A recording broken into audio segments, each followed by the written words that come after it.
Talk about two things. Let me make it three things. The first is the insecurity. Two is the local government autonomy. Three, unemployment. Let me add that one. And it goes hand in hand. Without the security, there is no way the government will progress. Without the security, there is no way the economy will be stabilized.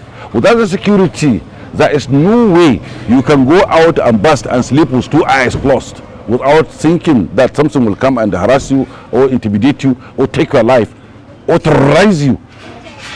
So this is very dangerous trend. And Nigeria is a very giant of Africa. Is the mother of Africa. We have human resources available. We have military, well-trained military. We have well-trained police. But the number of police, the number of soldiers, the number of paramilitaries that we have is not adequate enough to cover all the nations. So I call on the federal government to increase recruitment and train well-trained and well-trained personnel with intelligence.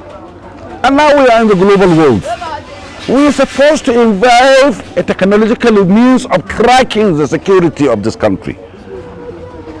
In some other countries that are developed, they use radar to track even the highways. They are very safe. Whatever happens within a second, they will track it and they know what happens and where it happens and who to help, who to rescue, who to come first.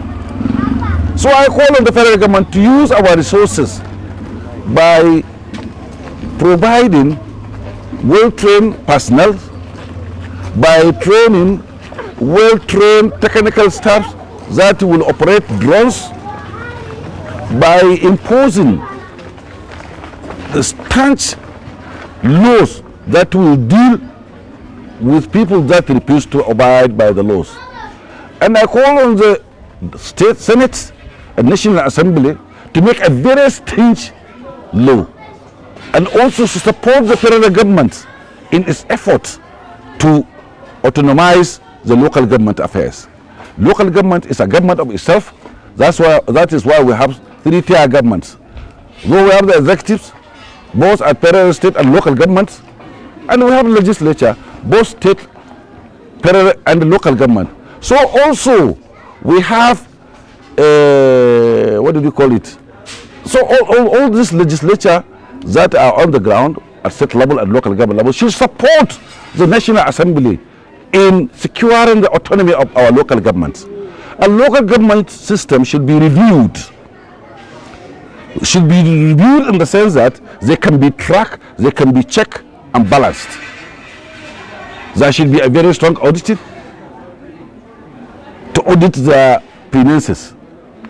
And the local people that they are serving should be fully sensitized on the role of local government in their domain, so that whatever budget the local government made, it is the responsibility of their people to make sure that that budget has been implemented fully as it is.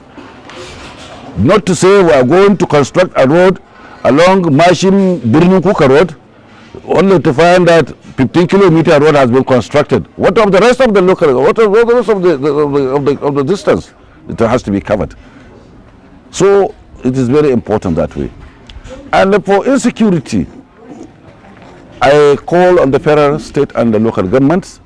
I call on the traditional and religious leaders as well. I call on the well-to-do personnel to join hands to bring their own advice and suggestions. As all these bandits are staying with our people, they know them, they know where they are, and they know what they are looking for. What they are looking for is, they are also in economic hardship. That's why they bandit. They have been, what do you call it? They have been, they have exercised patience enough. Now they are revolting. So if we don't be careful, our youth, these teeny youths that are not working anywhere, believe me, one day, one time, they will engage us. And that will be the beginning of the revolution in Nigeria. And I caution all the security officials. I caution all the federal government and states. And I caution all the stakeholders to be aware of this. These teeny youths that are not doing anything, Believe me, one day, one time, if we do not create something that will engage them, they will create problems that will engage us. And that will bring chaos. And that will be the beginning of the revolution in Nigeria. I call on the government and the philanthropists and those well-to-do. Governments should be able to put enabling environment at all levels so that we will have people that intend to make a business that will consume a lot of people. All this teeny youth should be imbibed. During our time, 1977, when Obasanjo came as a military governor, he introduced, what did you call it? Young farmers, what did you call it?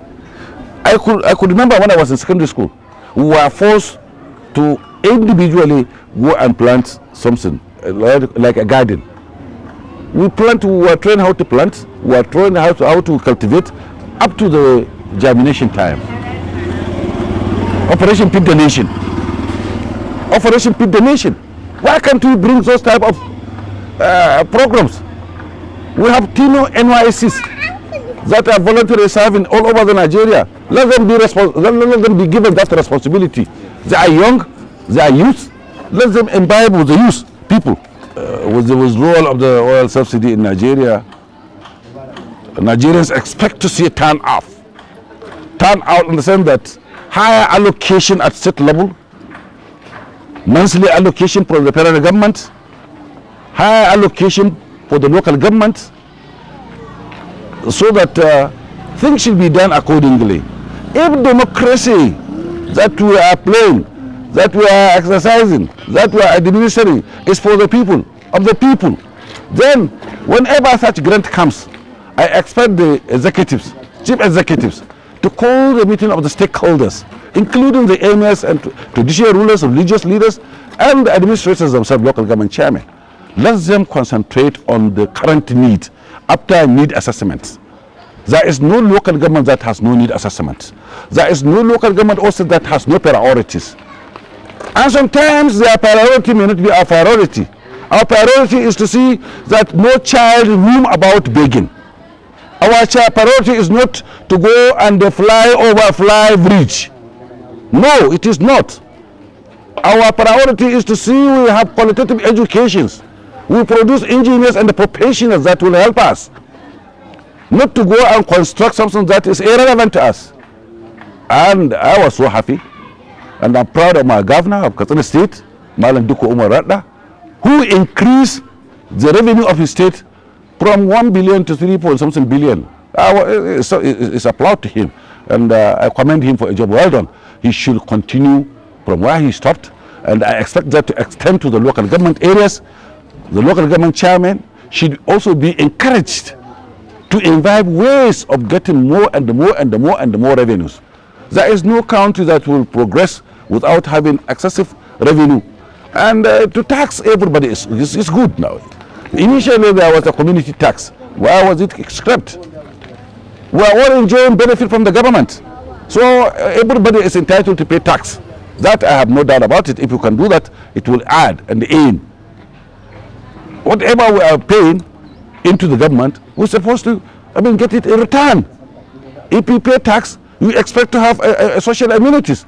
If you pay tax, you expect security. If you pay tax, you expect to progress, left, right, and center, and that's know about it. So with that, I think, even those local government that cannot pay themselves salary, is unfortunate. They should go back to the drawing board. They should know how many staff they have, how many responsibilities they have, how much money do they get from the federal, how much money do they get from the state, and how much can they generate. They have market, they have motor parks, they have social amenities areas, they have so many things, so many innovations can be made. People should be sensitized before they are imposed. And that's why when you make a law, people will be talking about it. Why? Because people are not, they don't know what you people are doing. If I intend to say that I'm going to impose a community tax for everybody, I have to go around all the state, entire state, each local government, each district, gather people, let them understand me, understand my policy, understand what I'm going to do. It's not a do or die affair. No, it's strategical. If you don't have that strategy, okay, forget it. Whatever you do, people don't appreciate it. And they want to appreciate you for your good things. We want to appreciate you for your patriotism. We want to appreciate you for wanting to make a very high and rapid development within a short period of time. So if that can be done, please, we will be happy. We will be happy to see no child is roaming on the street begging. We will be happy to see all of our graduates are engaged and employed. We will be happy to see our youth that has not been privileged to be in schools are now in farming, different type of farming, both mechanized and non-mechanized farming. But our youth should be encouraged to go back to the farm, to go back and farm, so that we'll be able to feed ourselves and feed other nations. Thank you.